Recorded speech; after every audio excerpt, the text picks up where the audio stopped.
The economy of Queensland was one of the fastest-growing economies within Australia, with growth outstripping that of the wider Australian economy in every financial year between 1995-96 and 2007-08. In 2009, the global financial crisis slowed Queensland's economic growth. A downturn in tourism, low housing construction starts and the cancellation of a number of mining projects is hampering Queensland's economic growth. The state's low growth figure of 0.2% in 2010-11 was due to the impact of widespread flooding and Cyclone Yasi affecting agricultural production and exports of commodities, particularly coal. Queensland generated 19.5% of Australia's gross domestic product in the 2008-09 financial year. The economy is primarily built upon mining, agriculture, tourism and financial services.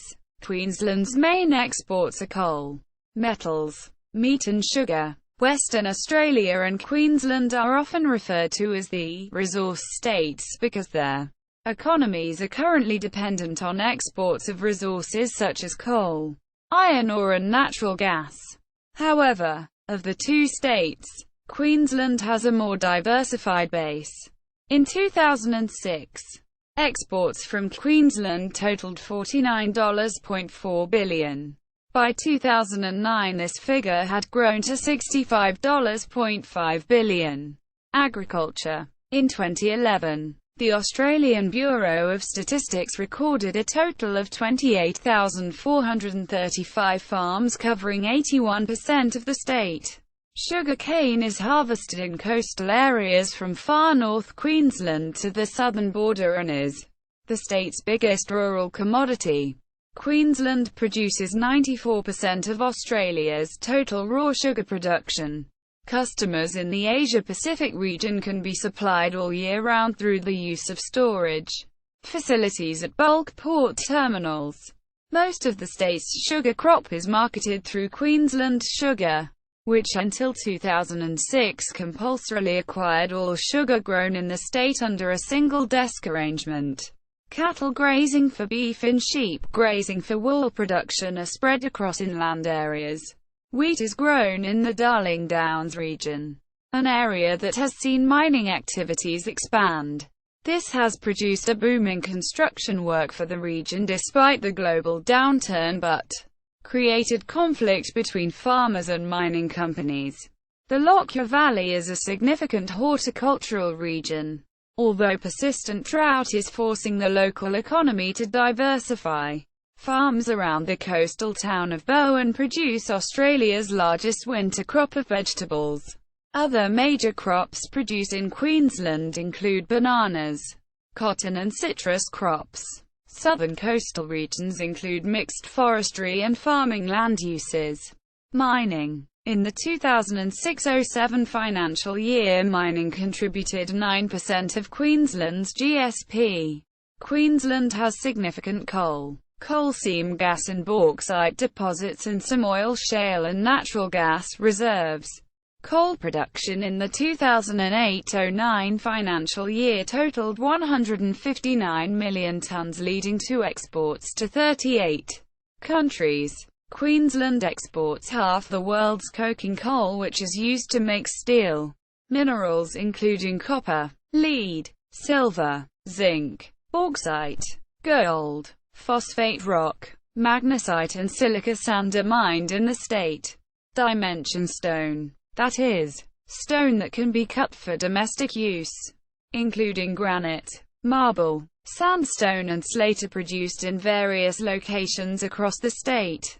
Queensland has the largest onshore oil and gas potential in the country as the state is relatively underexplored. Oil was discovered in the southwest of the state in the early 1980s, leading to the construction of an oil pipeline from the Cooper Basin and Eromanga Basins to Brisbane. A series of gas pipelines, which began operating in the late 1990s, connects users in Mount Isa and Brisbane to the southwest. Gemstones such as sapphire, opal and chrysoprase are also mined in commercial quantities. The state's first iron ore mine near Cloncurry will begin production in late 2011 and full-scale operation by early 2013. In the 2008-09 financial year, Queensland collected $3 billion in mining royalties. Coal seam gas. Despite being positioned under prime agricultural land, the Bowen Basin and Surat Basin are becoming intensively developed by the mining industry, as Queensland's coal seam gas industry booms. In the 10 from 2000, about 1,200 wells have been sunk in the Western Darling Downs, with that figure set to rise to 20,000 over the following decade. In 2010, coal seam gas was generating 30% of the state's electricity. Several international energy companies are investing in multi-billion-dollar projects to convert the coal seam gas to liquefied natural gas and export it via the port of Gladstone. Landowners have raised concerns with the mining development, ranging from a lack of compensation, property access, construction of gravel roads on farming land, water runoff from drill sites, and the potential problems from the millions of tons of salt that will be brought to the surface each year. Refineries. One of the largest alumina refineries in the world, Queensland Alumina, was built at Gladstone in 1967. Bauxite for the refinery is transported from Weipa to Gladstone via sea. Also located here is Australia's largest aluminium smelter, Boyne Smelters. The state's largest oil refinery, which is owned by BP, is located at Bulwer Island in Brisbane. Near Townsville is a major nickel and cobalt refinery known as Queensland Nickel. Ports. Until an extensive rail network developed in the state, early industries depended on seaports to get the products to market. The largest ports in Queensland are the Port of Gladstone, followed by the Port of Brisbane, and then the Port of Townsville. Some central Queensland ports have experienced significant backlogs in recent years. For example, in 2007 there were 50 ships waiting off the coast to be loaded. In 2008, the federal government provided Queensland an extra $20 billion for major capital works to address port and rail infrastructure shortcomings. State budget. The Queensland Treasury is the state government department that devises economic and financial policy advice, prepares the state budget, organizes revenue collection, and provides statistical research.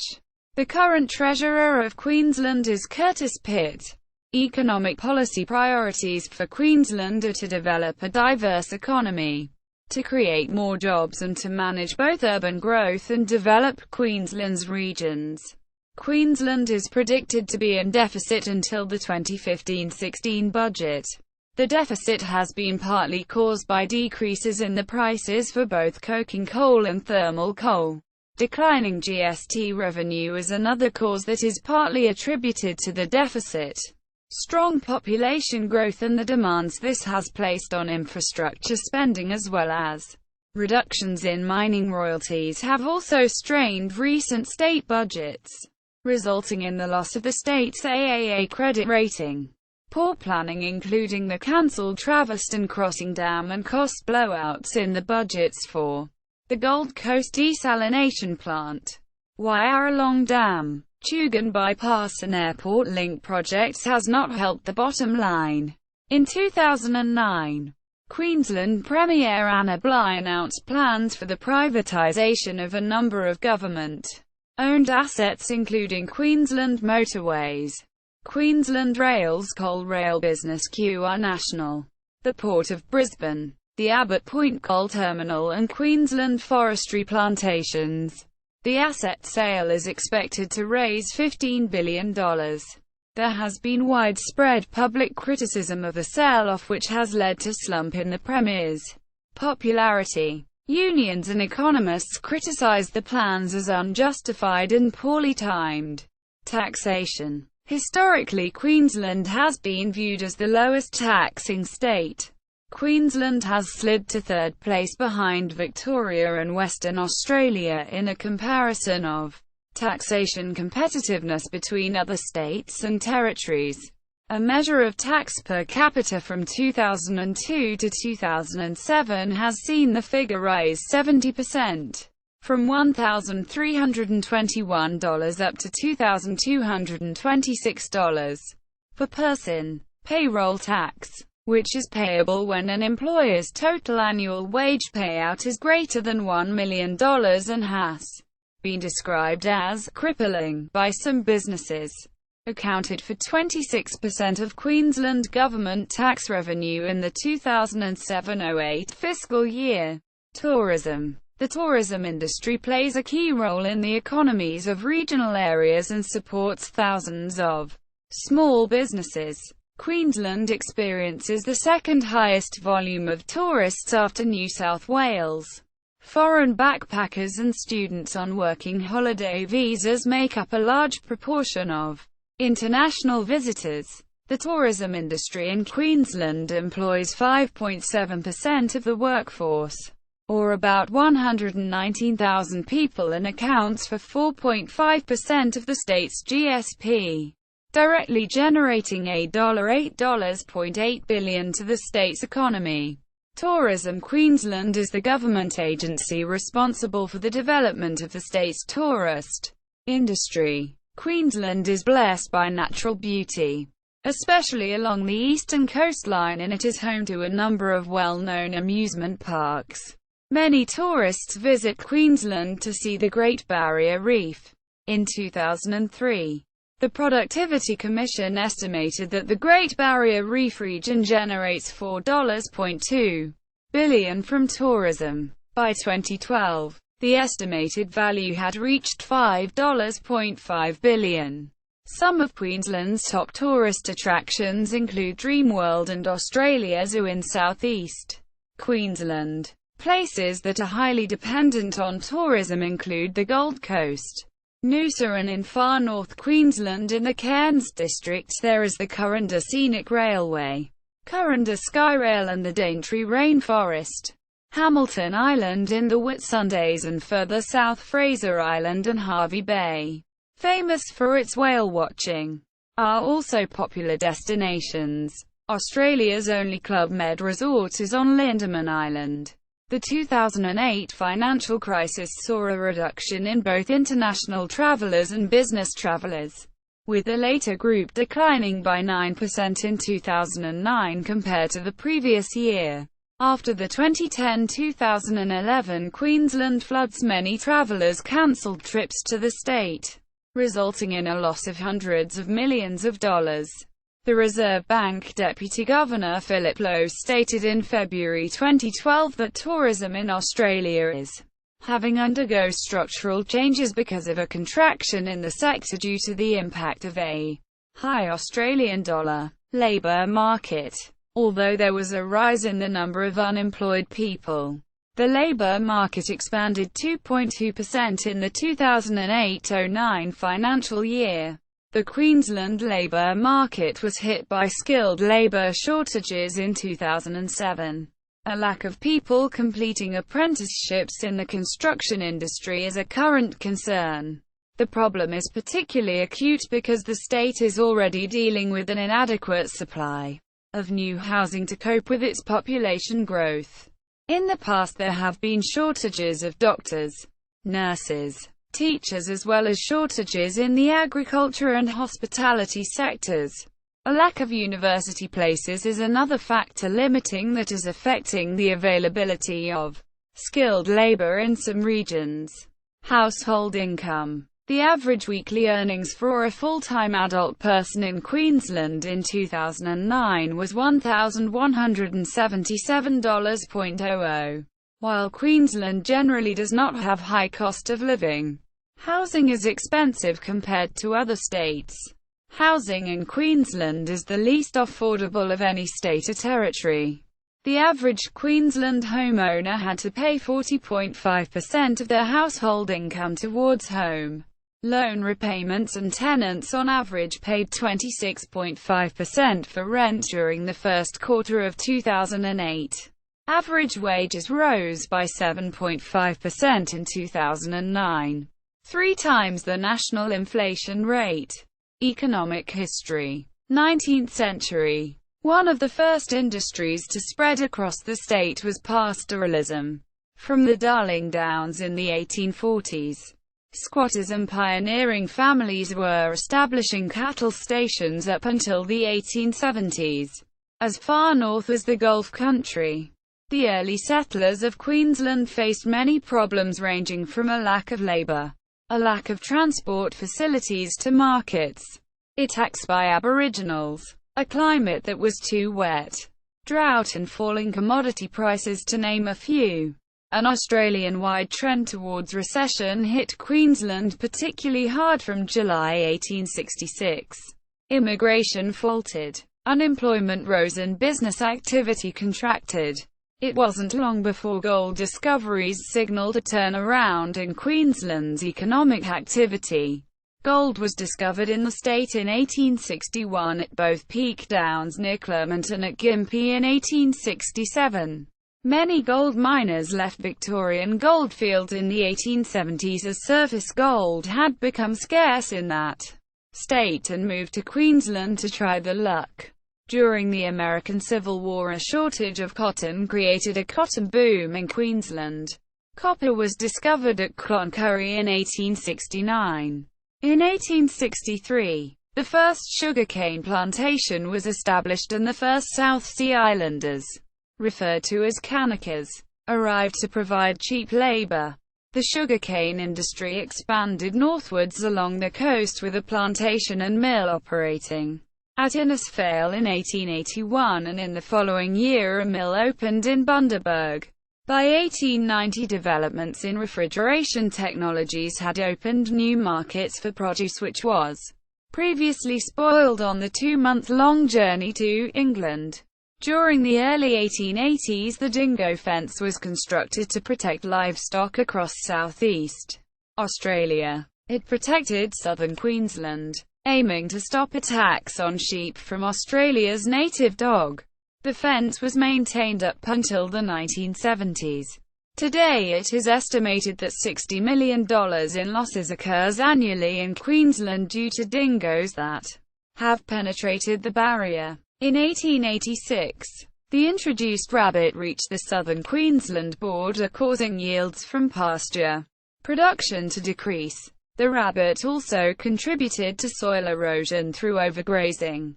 20th century. A drought in 1902 drastically reduced agricultural productivity. By 1906, maize covered 25%. Sugarcane 23.8% and wheat 20.5% of cropping land in the state. In 1908, 700 bores were supplying artesian basin water to Western Queensland, transforming an otherwise mostly arid landscape into a more productive area. Refrigeration and regular steamer services between Brisbane and London allowed Queensland to become Australia's largest exporter of meat in the same year. The Franco-British exhibition of 1908 was a good opportunity for Queensland to promote itself, particularly the desirable climate and expanses of fertile land. Tourism was promoted under the banner of the winter paradise of the Southern Hemisphere. A souvenir guide from the show boasted that Queensland cultivated the richest of fruits including pineapples, bananas, mangoes, grapes and citrus fruit. Australia's largest airline, Qantas, was founded as Queensland and Northern Territory Aerial Services in Winton in 1920. Silver, copper and lead were being mined from Mount Isa by 1925. Wool became an important export for Queensland during the early 20th century, contributing to half of the state's total exports by 1930. The 1950s saw a resurgence of whaling in Australia. A new whaling station was set up at Tangalooma on Moreton Island to process slaughtered whales. In 1963, the world's richest deposit of bauxite was discovered at Weipa.